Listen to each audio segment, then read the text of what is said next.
L'explication finale est arrivée entre les deux hommes. Et au bout, un grand bonheur pour l'un des deux. Ne pas se laisser impressionner, ne pas se laisser rattraper, même si ici, il va encore s'approcher.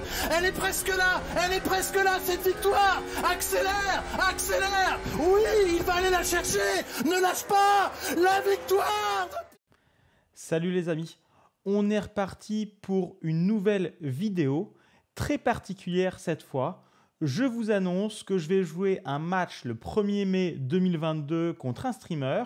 Je crois qu'après avoir vu ça, on peut mourir tranquille. Ce streamer, c'est Stouff, Stéphane Bressac, un maître feed français bien connu sur Twitch.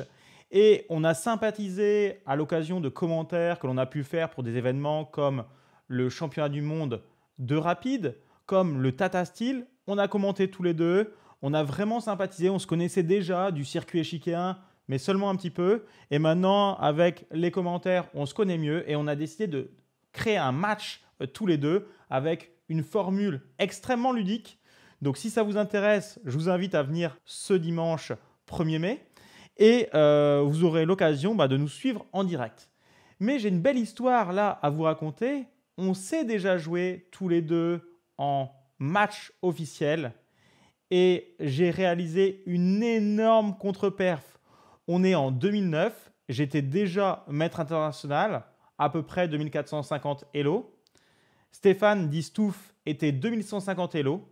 Et tout de suite, je vais vous montrer ce qu'il s'est passé dans cette partie.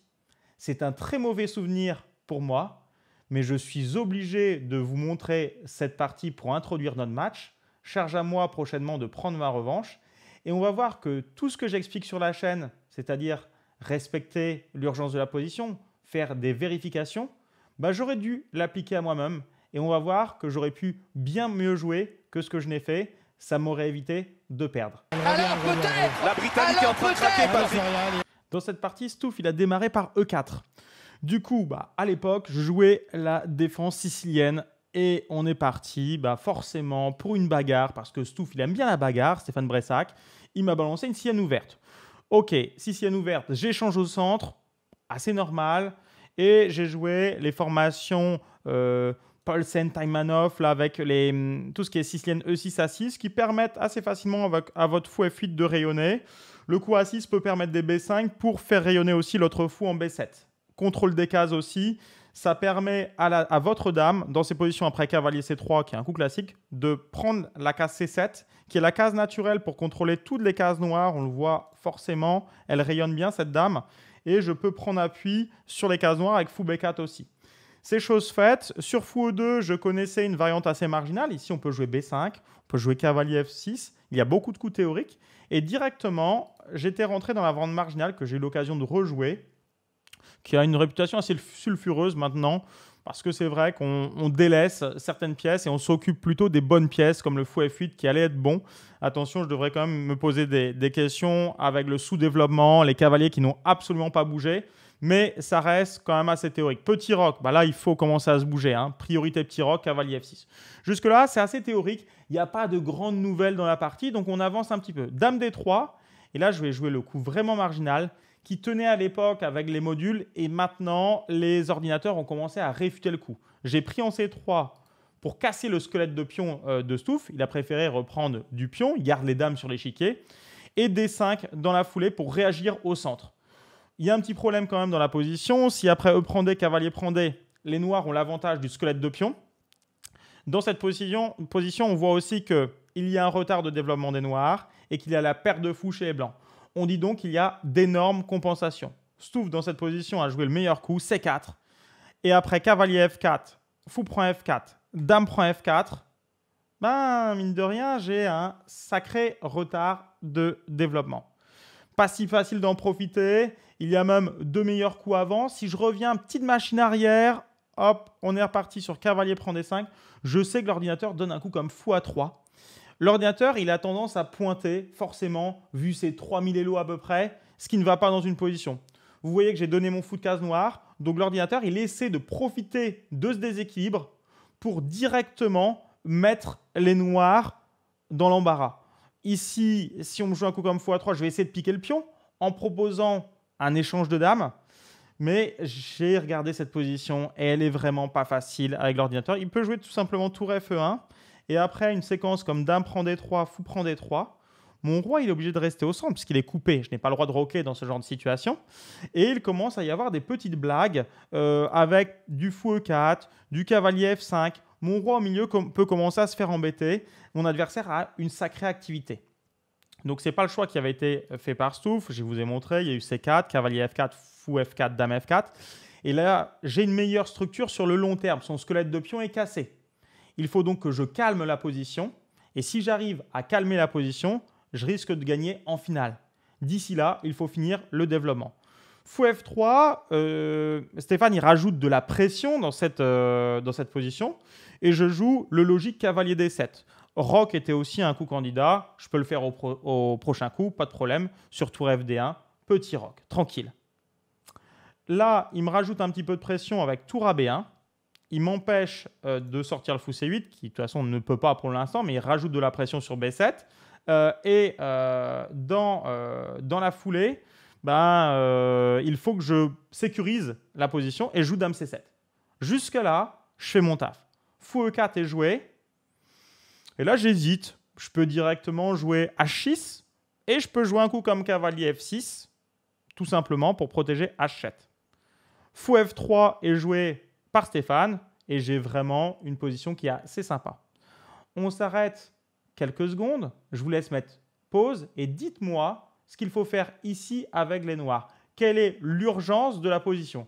Si je m'étais posé cette question à l'époque, je peux vous dire que le résultat aurait été différent. Là, je ne sais pas ce que j'ai fabriqué. Un coup de fatigue, un coup de chaud, peut-être mon adversaire qui faisait des grimaces à l'époque, je ne sais pas. Mais en tout cas, je ne comprends pas du tout ce que j'ai pu faire dans cette position. Je vous donne la solution ici. Je voulais que vous jouiez E5. E5 pour libérer le fou C8. Le fou devient monstrueux. Je pourrais alors jouer tour B8 et ensuite mon fou sera vivant. Fou G4, fou D7, fou E6. Bref, je sors mon fou. Si vous faites ça, c'est très bien. Ceux qui ont pensé à tour B8 directement avec le modeste développement fou D7, j'ai envie de dire pourquoi pas. Ça serait cohérent. Et moi, j'ai remis mon cavalier en D7.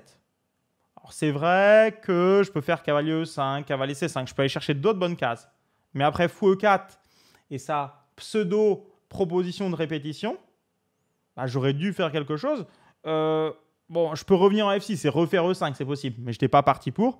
Finalement, j'avais regretté de ne pas avoir joué H6 pour défendre les pions avec les pions, plus avoir ce souci-là. Maintenant, il a joué cavalier B3.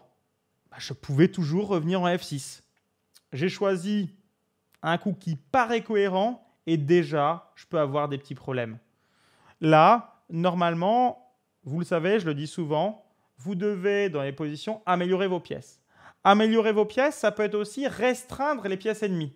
Et là, j'ai encore raté quelque chose qui était vraiment méchant à ce niveau-là. J'aurais pu lui faire mal et c'est ce que j'aurais dû faire dans cette position. Cavalier F6 avec la même idée, E5, on l'a déjà vu, mais ça serait bon. Et là, si je vous arrête 30 secondes une nouvelle fois, prenez même 2 minutes, mettez pause. Et le coup que je voulais vous faire trouver, c'était F5 ici. F5 pour casser le fou. Fou F3, cavalier E5, prise d'initiative. On fait mal au pion C4, on fait mal au fou F3. Et c'était très très difficile ici pour mon adversaire. C'est pas ce que j'ai choisi. J'ai choisi le raisonnable tour B8. Là, c'est compliqué. La finale s'annonce assez intéressante si Stouff vient prendre Madame C7 qui est très bonne en jouant Dame D6. Ça, c'était le meilleur coup. Il a joué C5 pour me coincer. Et là, j'ai intérêt de me dépêcher. Alors, qu'est-ce qu'il avait vu sur cavalier prend C5? Parce que ça peut être une question. Il y avait vraiment des complications dans cette position avec Dame C3 ou Dame C4. Je ne sais plus ce qu'il avait vu. Mais peu importe, un des deux. Dame C3 fait pression sur cavalier C5 et Dame C7. Je joue B6 et il avait vu cavalier prend C5, pion prend. Tour prend B8. Une séquence d'échange avec le gain du pion C5. Et là, les blancs sont un petit peu mieux avec leur pion passé. Voilà. Et il a échangé ses pions doublés et il les a transformés en pions passés. C'est vraiment une super affaire. Dans cette position sur C5, j'ai donc compris son coup. Et là, il faut absolument que je respecte l'urgence de la position. Et c'est la dernière fois que je peux le faire de la partie. Je devais libérer ce fou C8 qui va libérer tout mon jeu. Donc la séquence cavalier F6 attaque le fou E4, le beau fou adverse, suivi de E5. ou fou D7. Ouais, franchement, je ne comprends pas que je n'ai pas joué ça. C'est tellement facile quand on le revoit. Bizarre. Maître national à l'époque, c'était en 2009. Je devais être très très jeune. Dame F4, joué, n'importe quoi. G3 joué par Stouff. Dame E5, F4, retourne à la niche. Dame C7. Et là, je me prends Dame D6. Et si la position précédente ou les positions qu'on a vues étaient plutôt à mon avantage sur un bon jeu, j'arrivais à casser son initiative. Là, en jouant des coups lents, j'ai valorisé l'initiative adverse et maintenant, il va me démonter. Maintenant, je vais pleurer. Dame prend, tour prend, intéressant pour laisser sa tour belle. J'ai beaucoup moins les E5 faciles à jouer. J'ai donc essayé de sortir de ma coquille avec F5, c'est absolument hideux. Fou G2, roi F7. Mais regardez, je suis de plus en plus paralysé. Je n'ai jamais réglé les problèmes de mes pièces. Donc à un moment, quand vous n'avez pas respecté l'urgence de la position, au début, ça ne se voit pas trop, c'est pas grave. Et bien là, ça a commencé à se voir. Stouff, il améliore toutes ses pièces, tour D1, roi E7, je me défends comme je peux, mais je suis très passif, je suis même en soumission. Et maintenant, B prend C6, cavalier A5, toutes ces pièces virevoltent et les menaces sont hyper importantes. Tour B2, cavalier prend C6, j'essaie toujours de me battre, mais tour prend D7, fou prend, tour prend avec un avantage matériel colossal, puisqu'il a 2 pièces contre la tour, avec 2 très très belles pièces, que le fou et le cavalier sont très actifs. J'ai pas tardé à abandonner. Après, les suites assez précises, cavalier prend E6, continue à m'embêter. Tour B8, tour prend G7, roi H8, tour C7, A5, tour C7, et j'ai même abandonné dans cette position. J'aurais pu jouer à A5, mais dans ce cas-là, il pourrait s'amuser avec fou H3, fou prend F5, C4, C5, même pas continuer cette position tellement c'était dur. Voilà les amis pour cet exemple. Stouff, il m'a mis cher dans cette partie. Il faut dire que je n'ai pas respecté l'urgence de la position. Donc ça veut dire que ce que je vous dis, je ne l'ai pas toujours respecté dans toutes mes parties. Mais moi aussi, il faut que je progresse. Il faut respecter l'urgence de la position. C'est ce qui vous fera progresser stratégiquement. Voilà ce qu'on a appris. Et maintenant, ce qu'on va apprendre aussi, c'est à se battre aux échecs. J'ai fait une mauvaise partie officielle. Là, j'ai un match pour me rattraper. Même si c'est un match amical sur Internet, je compte bien me rattraper et faire mal à mon tour à mon pote Stouff. Je vous dis à très bientôt, que ce soit sur Twitch ou sur YouTube. Et je vous le rappelle, si vous avez aimé la vidéo, n'hésitez pas à la liker. Allez, bye bye.